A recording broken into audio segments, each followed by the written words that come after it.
Hi there, this is Michael from Ever Better Mind with another practical tip to help improve your mental health. Have you ever been around your child and suddenly felt a strange wave of sadness, anxiety, or even anger and had no idea why? Well, it might not be about them, it might be about you at the same age. I've got three kids myself, and I got to say, this one was a bit of a hard one for me to swallow when I learned about it. Very, very hard earned. This idea that uh, that these little people who are bringing you so much happiness are reminding you of traumatic experiences from your past. Yeah, it was really hard for me to swallow at first, but as always, being aware of these things means that you can be a better person and therefore a better parent to your kids. So here's what's happening. When your child reaches the age you were during a painful, confusing part of your life, maybe at a time of loss, neglect, or bullying, instability, your brain can start reliving your own story through them, even if you're not conscious of it. Psychologists have a term for it. It's called developmental echoing. So you're not just watching your child grow up, you're also watching a version of yourself go through it again. Except this time you're the parent, and that's powerful, but it can be painful as well.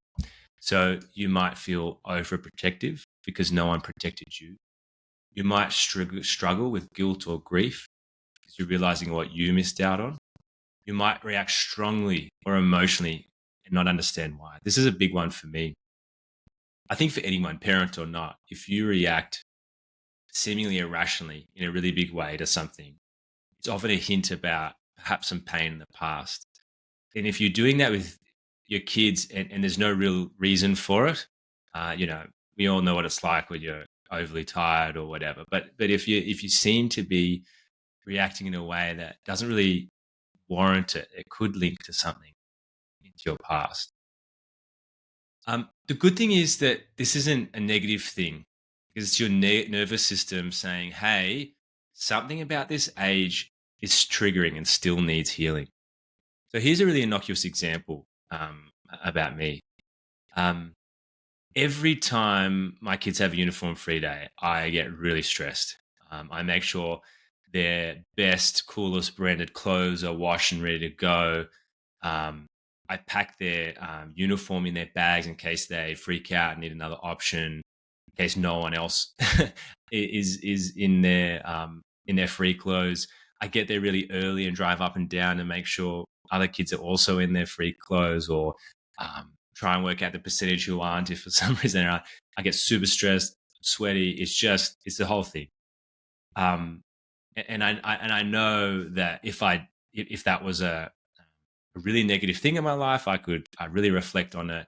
But I probably come to the conclusion that at a similar age in my life, perhaps I felt really left out, or not included, and it might be hinting at an insecurity there from my past.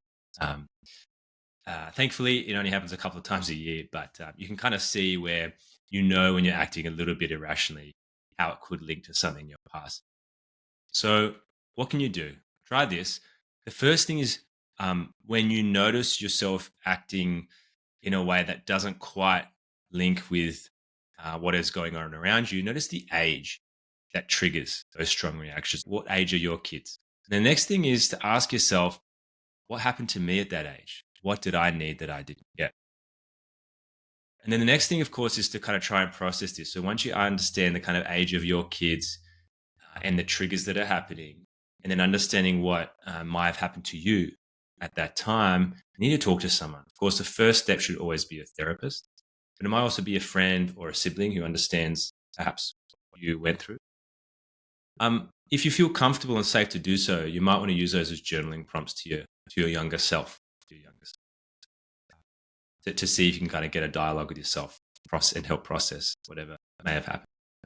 And most importantly, when you show your inner child, that little piece of you inside, that little kid that's still inside of you, if you show that inner child the care that you're now giving to your real one, that's when true healing begins. I think that's a big lesson that I've learned.